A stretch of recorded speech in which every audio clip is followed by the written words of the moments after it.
Alrighty, everybody. Welcome.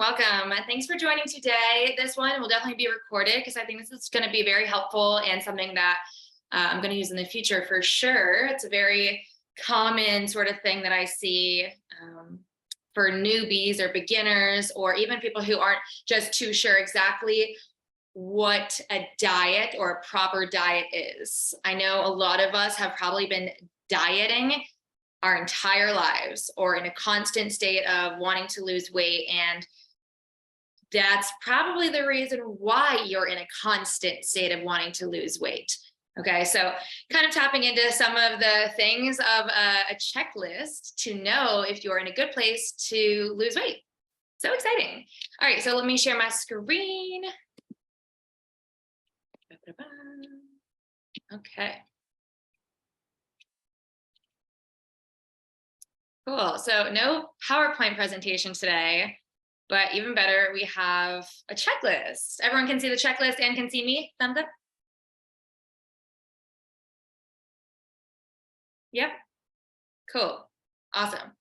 Okay. So we have 5 different categories here. And the first one being adherence.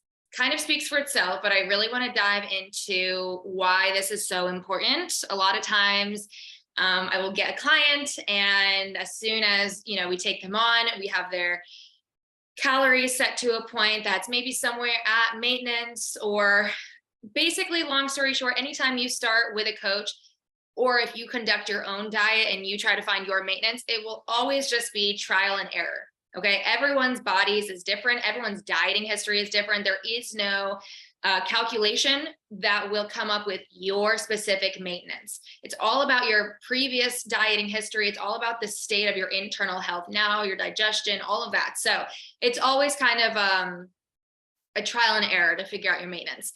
And then from there, we find, a maintenance. Maybe we do start seeing calorie or fat loss, or we do see, you maintain your maintenance or whatever. And after 1 to maybe 3 weeks, immediately we have clients go, okay, can you drop my calories? Can we go into a cut? Can we start a fat loss phase? So the first thing that has to be done is we have to make sure that you are already hitting your current assigned macros at least 85% of the time. I get some people who maybe you're not seeing fat loss and you're also not hitting your current macros. So you think that the best thing to do is to cut your calories down 200 more calories. How would that possibly work if you're not already adhering to the current plan? Okay. If you can't follow something now, adding hunger into the mix, adding lower energy into the mix is not suddenly going to make you adhere to the plan any better. So first, make sure that you can adhere and maintain a plan now. And then once we see progress and at least 85% of adherence, then we can go from there. Ideally, what we really want is to keep your calories as high as possible while seeing fat loss. Then we can maintain it longer and you'll have better energy and all the things. Also hitting your assigned habits 85% of the time. So this really applies to the people who are coaching with me now, but also just anything that you set your mind to, or you make promises to yourself. I'm going to wake up at 7 a.m. every day. I'm going to hit 6,000 steps every day. I'm going to drink a gallon of water every day. If you're not adhering to your daily assigned habit at least 85% of the time, again, throwing hunger, throwing more activity, throwing less calories into the mix, you're not suddenly going to adhere to it better. Okay. Also making sure you're checking in weekly, tracking and weighing food accurately. I have a lot of people who still track food in tablespoons or cups. That is not accurate at all. Try it out for yourself. Measure out a cup of oats and then measure out 40 grams of oats, which is a cup of oats. Or I think that's half a cup of oats. They're going to be totally different. Tablespoon of peanut butter versus 20 grams of peanut butter. Just use a scale. Use your scale in grams, use your scale in ounces. Once we track food and weigh food accurately, then we can also maybe go into a fat loss phase. But those things aren't going to happen if you're not already adhering to the plan. So moving into the next topic, food intake. So we definitely want to make sure that your food has been at or above maintenance for a few weeks or months before we go into a dieting phase or before we decide to slash calories down even further. And then a super important and looked over thing here is making sure that those calories are coming from quality food sources. meals are well balanced. A lot of times I get a lot of clients who they start tracking their food and suddenly their lunches are, just a salad and there's no protein in their lunch or something like that. Or they're having dinner and there's no protein source in their dinner. Or they're eating a lot of diet foods. They're eating 0-calorie this, zero sugar that. That's also going to lead to indigestion, and it's going to be very hard to lose weight. And there's actually a study done. It was really interesting. It was, two groups of people each eating 2,000 calories. One group was eating 80% whole foods. So 80% of the 2,000 calories is coming from whole, real, nutritious foods. And then the other group of clients who were having 2,000 calories were eating processed diet foods, things with a lot of ingredient labels and whatnot. The first group of clients who were having majority whole foods, they saw more fat loss quicker because eating whole foods increases your internal thermogenesis, meaning how quickly you burn calories. Thermogenesis meaning like burning calories. Okay, so not only making sure that we're having the right amount of protein, carbs, and fats balanced at each meal, but also that each meal is having fiber, veggies, fruits, a colorful plate. So quality of food really does matter before we decide to suddenly go into a diet. And then biofeedback, this one is really looked over, and I think it's a lot more important than the majority of people realize. If your energy is really low, we should not go into a dieting phase. Calories are energy, and if we lower them more, no more energy. Sleep is going to be poor. We need to make sure that you're going to the bathroom daily, that you're not constipated. We need to make sure that stress is low because high stress results in high body fat. And we need to make sure hormones are in a great position. This is supposed to say hormones. So if cortisol is high or estrogen or progesterone are really high, and we're holding a lot of fat specifically in the inner thighs and the lower abdominals, and we're not going to the bathroom every day, and we're having terrible sleep, and our mood is really fluctuating, and our PMS symptoms are out of this world, these are biofeedback signs that your body is not in a place to go into a diet. And then the fourth category here is, what does your life look like for the next few months? Do you have vacations planned? Are you going out of town for a few weeks?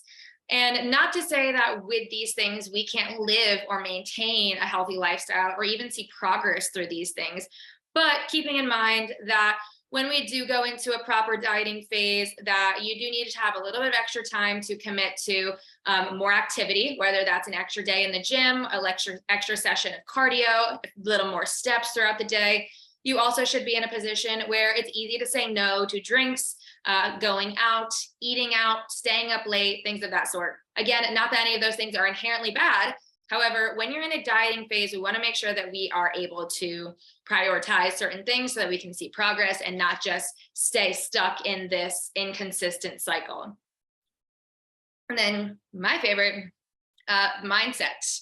So a lot more times than not, people actually have a pretty poor relationship with food, especially if you are, I don't even want to say especially because it applies to any end, but especially if your goal is fat loss and if it has been for a while.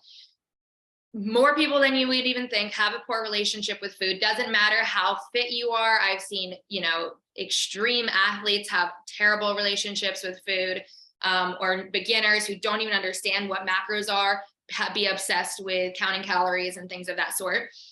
So if you don't have a great, amazing, perfect relationship with food, you don't understand that calories, again, are energy, and that food is our life source, just like gasoline is to a car, and that calories are what fuels muscle growth and all of the things. If you have any sort of restriction or bad relationship with food, if you still are telling yourself that you cannot have chocolate and chocolate is bad and you can't keep Oreos in the house because you'll go crazy or whatever, things like that, if we still have those lingering thoughts, that's a pretty good sign that we are not ready for a diet yet. And then also knowing how to manage stress in your life. I always like to use the example of, you could be a CEO of a huge accounting firm, and, you're super busy, high stress situations, got a lot going on. But if you implement 5 minutes of meditation a day and you know how to manage stress, you will have better internal health, therefore external health. Your external health is just a mirror of your internal health. It's just showing what's going on the inside or what your daily habits are looking like.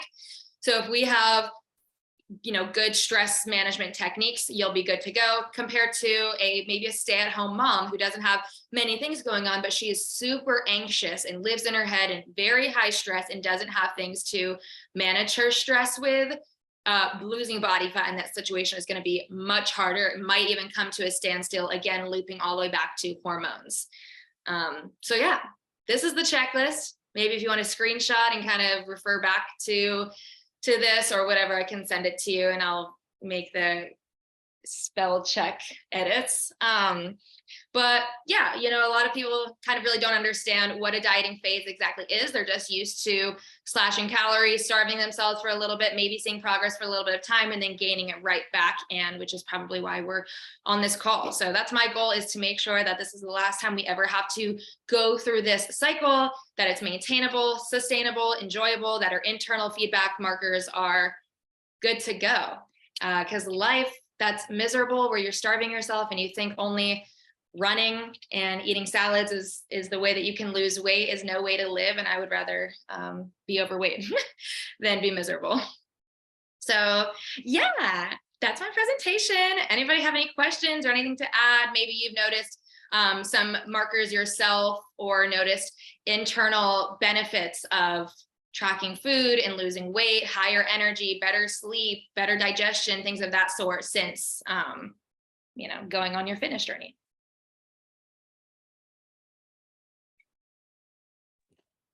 I got something to add. I know she does. Tara and I were actually just talking about this earlier today, because I am the queen of fad diets, like for probably 5 to 7 years. I did keto for so long. I did carnivore for so long. And when I tell you that is the most painful way to live, like, even Ansley's on this call. She was my roommate, and I did like an egg diet once, and she was like literally going to take me to the hospital. She was like, dude, you can't just eat eggs. But like, eating this way is so much easier. I've seen absolutely more results. Like, I could like lose 10 pounds in a week doing keto, but it's just 10 pounds on the scale. Like, I did not lose 10 pounds of fat.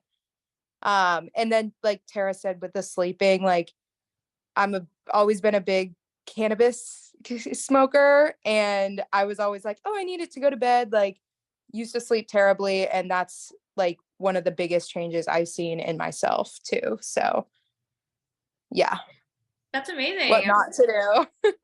What not to do. I'm so proud. It takes a lot of unlearning. It's really, really hard, especially when you have seen progress from doing keto before, or going on an egg diet or carnivore or whatever, but then it comes back and then you think, oh, let me just do it again. And then it's like, how long are you going to go back and forth? So proud of you. It's really easier said than done. But yeah, these are why a lot of those questions on the check-in form are there. And it's really important to keep track of those things: your hunger levels, your energy levels, sleep, digestion. I can't say digestion more. Whenever I'm been in an extreme dieting phase, and the way my body tells me to stop is I am not going to the bathroom every day, and it's awful. So yeah, anyway, loved this call. And if you guys have any kind of further questions or examples or anything that has hit, or you want like the screenshot of the checklist, let me know. I would love for everyone to take a little selfie and tag Frequency, the Instagram. That would mean so much to me. You can tag Frequency